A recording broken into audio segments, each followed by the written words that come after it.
انسان بڑا عظیم جانتا ہے نا تو پھر اس کے طریقوں پر عمل کرتا ہے، پھر اس سے محبت ہو جاتی ہے۔ اللہ تعالیٰ نے اپنے محبوب کو جو علم عطا فرمایا وہ بھی عظیم ہے، جو معجزات عطا کیے وہ بھی عظیم ہے، اور جو اخلاقی بلندیاں عطا فرمائی وہ بھی بڑی عظیم ہے۔ فرمایا وَإِنَّكَ لَعَلَىٰ خُلُقٍ عَظِيمٍ، اے محبوب علیہ السلام ہم نے آپ کو خلق عظیم کا مالک بنایا ہے۔ ہمارے ہاں لوگ یہ سمجھتے ہیں کہ اخلاق صرف میٹھا بولنے کا نام ہے، آپ میٹھا بولیں اور مسجع مکفہ بات کریں اور جی جی کریں تو آپ با اخلاق ہیں۔ حالانکہ میٹھا تو بعض اوقات لوگ ٹریننگ کے طور پر بھی بولتے ہیں، ٹریننگ ہوتی ہے۔ آپ اداروں میں جائیں تو جو بڑے ادارے ہیں ان کے جو سیل مین ہوتے ہیں ان کی ٹریننگ ہوتی ہے کہ گاہک جو مرضی کرے تم نے کڑوا نہیں بولنا۔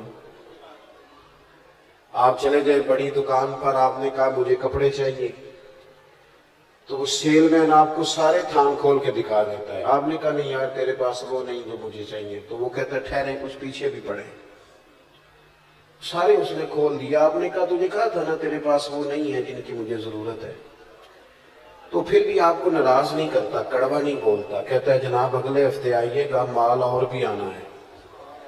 لیکن جب بندہ دکان سے نیچے اترا نا نیچے، تو پھر پتہ کیا اس نے کہا، کہنے لگا اس نے ایک جوڑا لینا ہے، نخرے دیکھو کتنے ہیں۔ یہ با اخلاق نہیں، میری بات کی سمجھ آ رہی ہے؟ با اخلاق ہوتا تو یہ پشت کے پیچھے بھی وہی خیر کی بات کرتا ہے جو اس نے منہ پہ کی تھی۔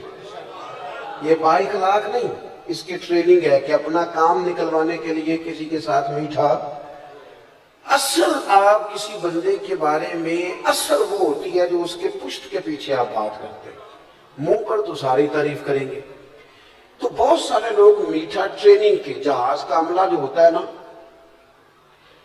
جن کی ایئر لائنز بڑی عمدہ ہیں اور جن لوگوں نے کام کیا ہے تو ان کے عملے کی تنخواہیں بھی بہت ہیوی ہوتی ہیں، تو جو بندہ 15,000 کی ٹکٹ لے کے بھی کسی ڈومیسٹک فلائٹ میں بیٹھا ہے نا،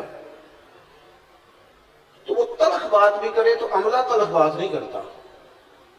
یہ اخلاق نہیں، یہ ٹریننگ ہے کہ تم نے گاہک کو ناراض کیوں؟ اس لیے کہ ہم نے مال بیچنا ہے، سودا بیچنا ہے۔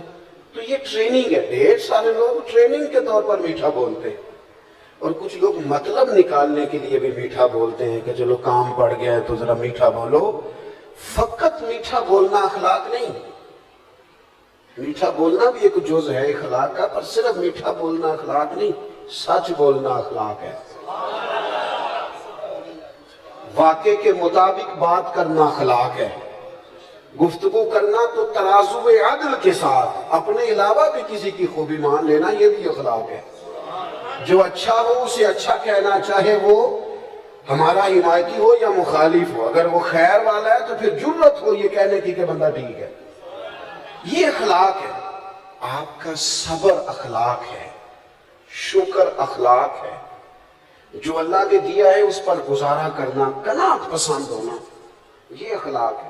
ہرس سے، ہوس سے، لالچ سے، طمع سے اپنے آپ کو بچا کے رکھنا، یہ اخلاق ہے۔ عادات کا سورنا اخلاق ہے، نرا 2 4 5 باتوں کا نام اخلاق نہیں۔ میں نے کئی دفعہ کہا، پھر کہتا ہوں، اللہ کا فضل ہے، میں نے بھی پگڑی باندھی ہے، خدا نے توفیق دی ہے شروع میں ہی، بالکل اس کو ایک دفعہ بھی داڑھی کو کٹوانے کی ضرورت نہیں پڑی، شروع سے ہی اللہ نے توفیق دے دی، شروع سے رکھی ہے۔ لیکن سنت شریعت کو صرف آپ پگڑی داڑھی پہ باندھ نہیں کر سکتے کہ میں نے داڑھی رکھ لیا، پگڑی باندھ لیا تو کل دین پہ عمل ہو گیا۔ یہ سنت کی بڑے درجے ہیں، یہ اعلیٰ درجے، اس کی بڑی زیادہ اہمیت ہے، ہم بھی روز اس کی تبلیغ کرتے ہیں۔ لیکن نبی پاک علیہ السلام کی جو سنت اور حضور کی جو ادا سب سے پہلے لوگوں کے سامنے آئی تھی، وہ تو صادق اور امین ہونا ہے۔ وہ تو صادق اور امین ہونا ہے، جس سنت کا لوگوں کو سب سے پہلے پتہ چلا تھا کہ سچ بولتے ہیں، دیانتداری کا مظاہرہ کرتے ہیں۔ میرے عزیز، آپ کا لب و لہجہ، آپ کا انداز، آپ کا لین دین ہمارے اس خطے میں نا بر صغیر پاک و ہند کا مزاج خان کا ہی ہے۔ غالباً مزاج ہی خانقاہی، بہت سارے علاقوں کا مزاج خانقاہی ہے، بہت سارے علاقوں کا، بغداد شریف کا مزاج خانقاہی ہے، صرف وہاں حضور غوث اعظم کی خانقاہ مقدسہ ہی نہیں، حضرت معروف کرخی بھی ہیں وہاں، حضرت جنید بغدادی بھی ہیں وہاں، حضرت بہلول دانا بھی ہیں، مزاج طبیعت خانقاہی ہے۔ ہمارے بر صغیر پاک و ہند کا مزاج خانقاہی ہے، اس لیے یہاں پیر جس قسم کا بھی ہو چل جاتا ہے، جس قسم کا بھی مزاج خانقاہی ہے نا، جس قسم کا بھی ہو وہ پیر طریقت لکھا ہونا شرط چل جاتا ہے۔ مولوی صاحب نے نماز پڑھانی ہو تو چلو 10 صورتیں تو آنی چاہیے نا اسے، کچھ نہیں تو 10 صورتیں تو آئے نا، لیکن پیر سے یہ بھی نہیں پوچھتے کہ تینوں کو 10 آنی ہے کہ نہیں۔ ایک جگہ میں گیا تو میں نے ان سے کہا کہ یہ پیر صاحب، اب گفتگو ختم ہو گئی تو پیر صاحب دعا کر دیں گے، کہنے لگے ہمارے پیر صاحب دعا نہیں کرتے، تقریر بھی نہیں کرتے۔ میں کہ آندی نہیں ہے کسی مدرسے پاؤ، آندی ضرور کرنی سی، مطلب کوئی کرائیٹیریا تو ہونا یار، اتنا زیادہ تو نہ اپنے آپ کو نیچے لے جائیں کہ کوئی حال ہی نہ ہو جو آپ جس کو مرضی آپ کوئی دنیا میں کرائیٹیریا مقرر کریں کسی چیز کا بھی، وہ بڑے لے جی اب نہ نکالیے گا پیسے۔ اب میری بات سنیں، اللہ جزائے خیر دے۔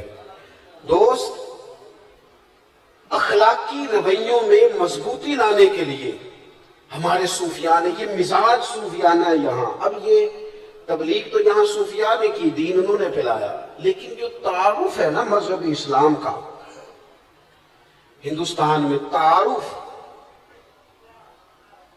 وہ تاجروں نے کرایا ہے۔ یہاں سب سے پہلے جو لوگوں کو تعارف ہوا نا مذہب اسلام کا، قرآن کا، نبی پاک علیہ السلام کا، وہ تاجروں کے ذریعے ہوا ہے۔ جب پہلی سفر شروع ہوئے تو ہندوستان کے تاجروں کے، عرب کے تاجروں کے ساتھ لین دین کے معاملات شروع ہوئے، یہاں کی چیزیں وہاں بکنے لگی، وہاں کی یہاں بکنے لگی، لین دین ہونے لگا۔ تو یہاں کے لوگوں نے یہ دیکھا کہ عرب شریف کے جو تاجر ہیں وہ جو کہتے ہیں وہی کرتے ہیں، لین دین کے معاملات میں بڑے کلیئر ہیں، صاف ہیں۔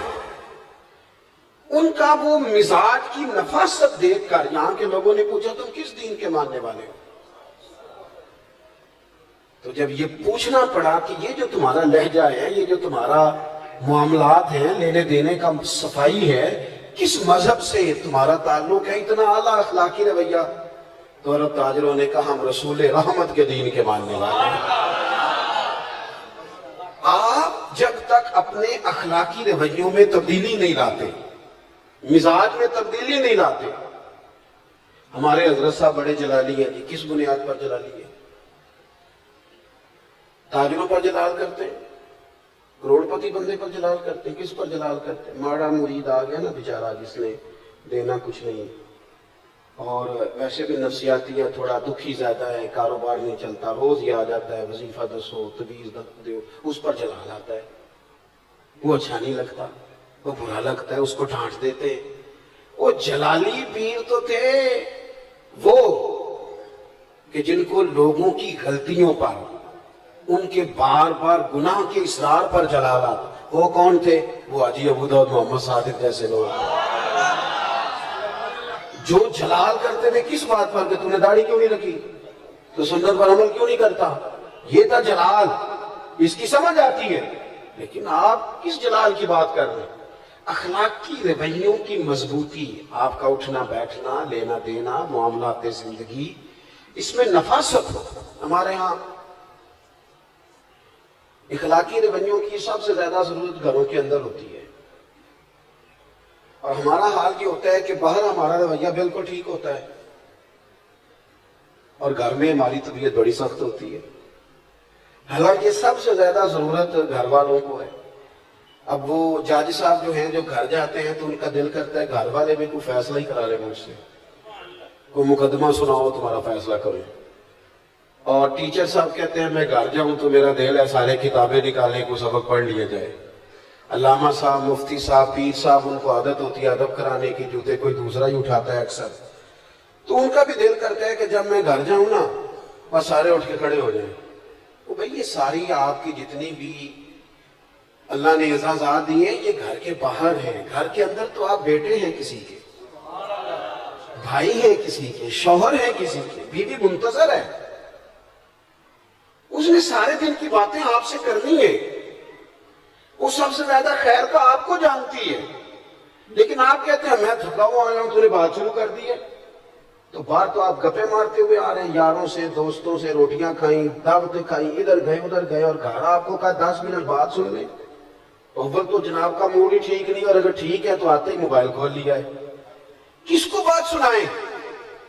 اخلاقی رویے کی سب سے زیادہ ضرورت آپ کے گھر میں ہے۔ اللہ تعالیٰ نے سب سے زیادہ ذمہ داری آپ کی لگائی ہے۔ سنو میرے محبوب کا اخلاق کیا ہے۔ سیدہ طیبہ طاہرہ ام المومنین حضرت عائشہ صدیقہ، صدقے ان راہوں کے جہاں سے ہماری ماں چلا کرتی تھی، اس خاتون کے کیا کہنے کہ جن کے گھر آ کے رسول کریم سکون اور آرام محسوس فرماتے ہیں۔ حضرت عائشہ صدیقہ رضی اللہ تعالیٰ، حضرت عائشہ صدیقہ کہتی ہیں ایک دن حضور مجھ سے فرمانے لگے، ضروری نہیں کہ کوئی بندہ باقاعدہ شکایت کرے، آپ لبو لہجے سے تو بھی سمجھے نا، آپ انداز سے بھی سمجھے نا کہ بات کہاں پہنچ گئی ہے۔ حضور ایک دن فرمانے لگے، یہ ذرا بات کو سمجھنا، ایسا نہیں کہ کوئی شکایت ہوئی، کوئی بات ہوئی، کچھ کہنا پڑا، کسی کو بتانا پڑا، حضور خود فرمانے لگے۔ کریم محبوب علیہ السلام فرمانے لگے، عائشہ ایک بات کروں تم سے؟ یا رسول اللہ کیجیے۔ فرمایا جب آپ مجھ سے ناراض ہوتی ہیں تب بھی مجھے پتہ چل جاتا ہے، اور جب آپ راضی ہوتی ہیں پھر بھی پتہ چل جاتا ہے، مجھے پتہ چل جاتا ہے۔ حضرت عائشہ صدیقہ کہتی ہیں میں تو چاقو چبند ہو گئی، آنکھیں کھل گئی، حضور یہ کیا بات ہوئی، کیسے؟ حضور فرمانے لگے بتاؤں پھر؟ عرض کی یا رسول اللہ میں اور آپ سے ناراض، بتاؤں پھر؟ یا رسول اللہ بتائیے۔ تو ذرا یہ بات سمجھنا، اگر آپ یہ ایک بات سمجھ گئے تو ہمارے یہاں جمع ہونے کا مسئلہ حل ہو، مقصد حل ہو گیا۔ حضور فرمایا یار ضروری ہے کہ کوئی احتجاج ہی کرے تو بات سنی جائے، اپنے ارد گرد والوں کے جذبات کا بھی تو خیال رکھو نا، وہ کیا سوچتے ہیں کس دکھ میں، ضروری ہے کہ بہت رو کے ہی بتایا جائے تو ہم مسئلہ حل کریں۔ کریم محبوب فرمانے لگے عائشہ سنو، کبھی کبھی قسم اٹھاتی ہو؟ یا رسول اللہ اٹھاتی ہوں۔ فرمایا جب خوش ہوتی ہو نا، مجھ سے راضی ہوتی ہو، تو پھر کہتی ہو مجھے محمد عربی صلی اللہ علیہ وسلم کے رب کی قسم، اور جب تمہارے دل میں کوئی بات ہوتی ہے تو پھر کہتی ہو مجھے حضرت ابراہیم خلیل کے رب کی قسم۔ سیدہ طیبہ طاہرہ حضرت عائشہ کہتی ہیں میری کیفیت یہ بنی کہ میں لبوں سے ہنس رہی تھی اور آنکھوں سے رو رہی تھی۔ کریم یہاں تک خیال کرتے ہو لفظوں کا بھی، جملوں کا بھی، یہاں تک حضور اس قدر گہرائی میں، حضور اتنا ایک باری میری آنکھیاں چوں اونا نے اتھرو پونجے سن، ہن تے چسکا پہ گیا رونے دا، تے ہر ویلے یا خوزاری دا۔ کہتی ہیں حضور سید عالم علیہ السلام کا وہ انداز کہ حضور قائل کر لیتے، محبت سے اپنی طرف مائل کر لیتے، لبوں سے ہنستی آنکھوں سے روتی، حضور اتنا خیال رکھتے ہیں، جملوں اور لفظوں تک کا احساس کرتے ہیں۔ عرض کرنے لگی حضور آپ بالکل ٹھیک فرما رہے ہیں، لیکن یا رسول اللہ میری نا زبان سے آپ کا نام ہی جاتا ہے، میرے دل میں ہر وقت آپ ہی موجود ہوتے ہیں۔ یہ ہے اخلاقی رویہ کہ آپ کو احساس ہو۔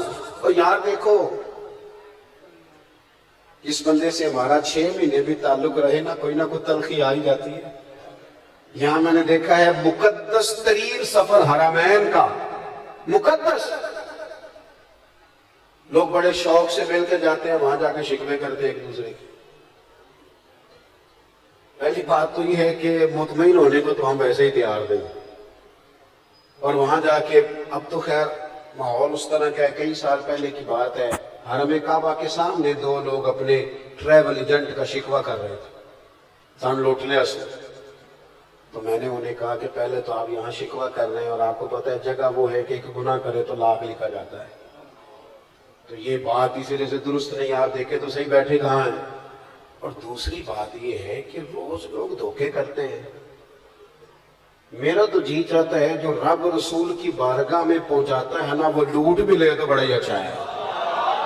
کچھ 24 گھنٹے شکوے. میں ایک جگہ محفل نعت میں حاضر تھا, اب تو میں نے بچت کرا لی ہے, میں عشاء کے بعد جاتا ہی نہیں, اس لیے کہ کوئی کسی ایک قسم کا نعت خاں پلے پڑ جاتا ہے, بعد میں جواب دیتے پھر ہو کہ